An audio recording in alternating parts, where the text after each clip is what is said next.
Hello, my beautiful celestial seers and my brothers and sisters. I recorded a video, and for whatever reason, there was no sound. So I'm going to do it again. Oftentimes, I have these prophetic dreams and visions, and I haven't really always shared them, but I feel like, I feel like I need to share these with you.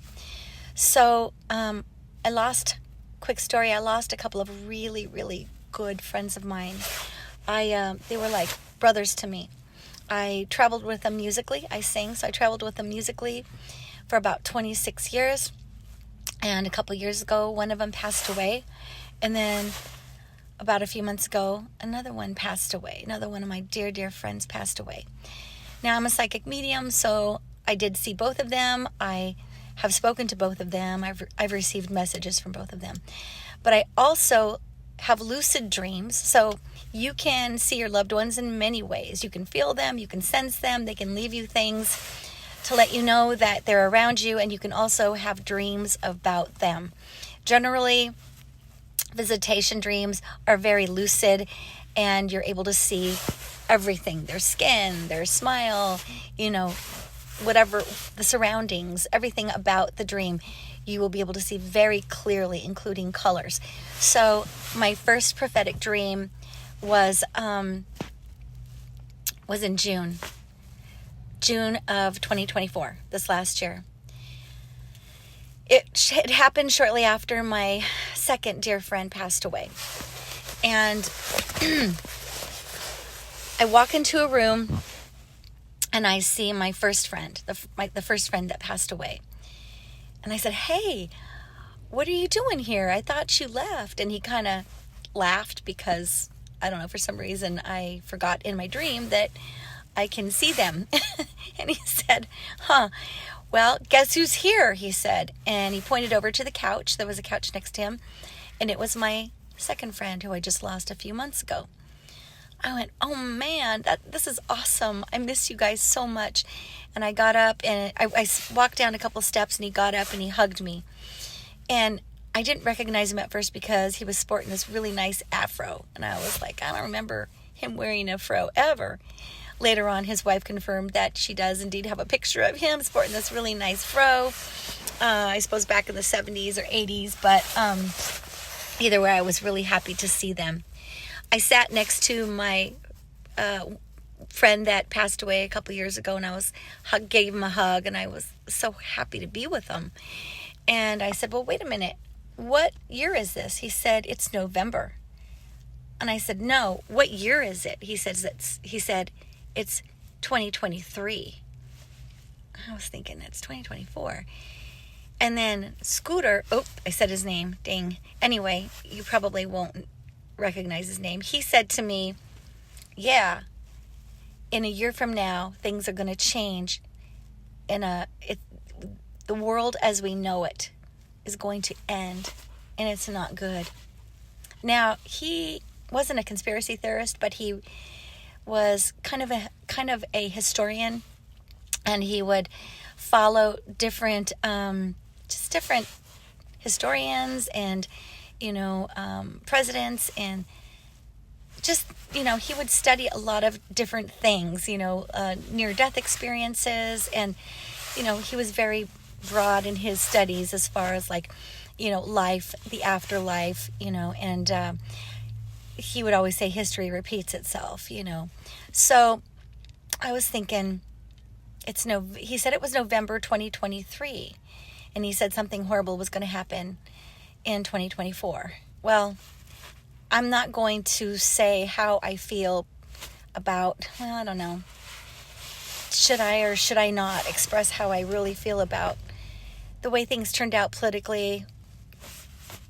All I can tell you is what my intuitive hunch says about what happened November 2024, which would be a year from 2023, November 2023, what he was talking about a year later would be 2024, November.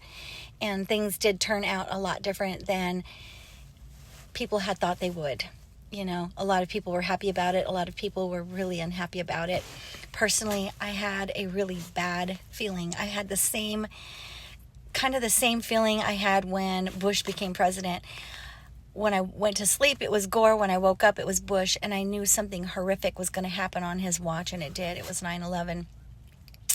I had that same feeling this time around. Sorry if, I respect however you feel or whatever you believe, but I had a huge bad feeling about, the way, the turn of events, the things that are going to happen as a result of who is now in our administration. So my second prophetic dream was my friend who just passed away a few months ago. And in that dream, I was in a wooden town home that looked kind of like a tree house, and I was there with him and his wife. So, we leave our bodies at night. So it was no doubt that she was there with us, with him. And I looked, there was like a flowing river between us and then the other side, which were another group of wooden townhomes that looked kind of like tree houses. And I could see another friend of ours that I used to work with as well in the same band. And he was holding, now this group, they were all African American. So this guy, the guy across the river, that I could see him holding a white baby, which was really interesting. I'm like, because he's older now, and I'm thinking he had another baby. And I just thought, well, he's looking at this child like, I have to take care of it. So just then, my friend, I'm over at my friend's house across the river, and he stands up and he rips off, he has a big American flag hanging from his balcony, and he ripped it off and he threw it in the river. He just ripped it off and threw it in the river and said, "This is bad." I don't know what he meant by "this is bad," but I can only guess that,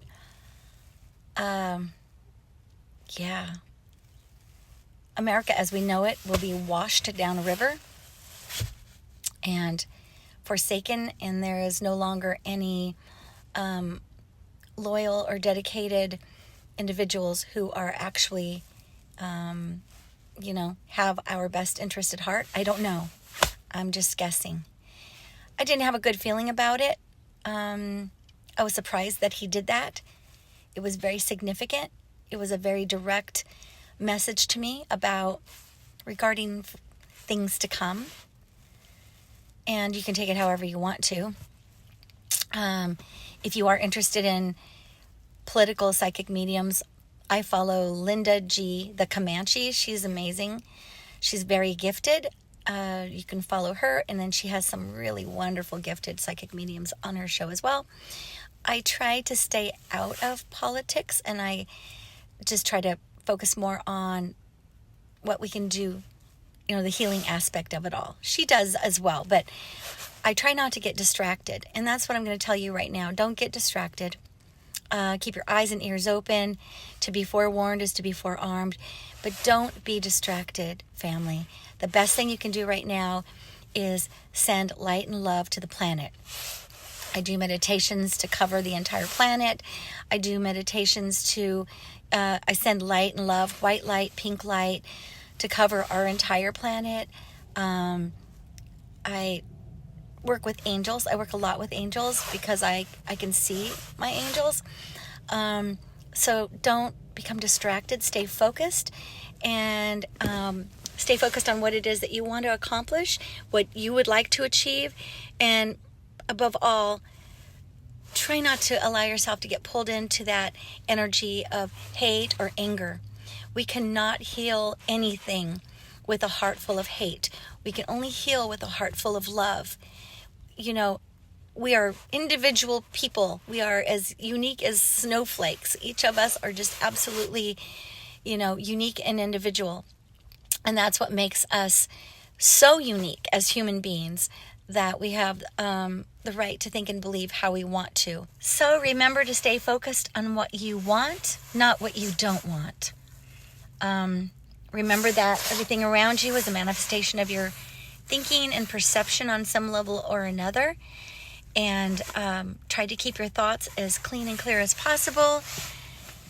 Just try to maintain as much love in your heart as you possibly can.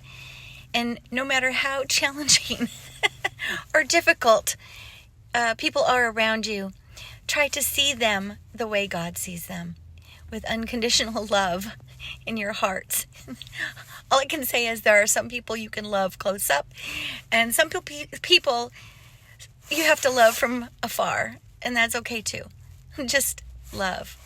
Have a wonderful day, and I'll talk to you soon. Bye.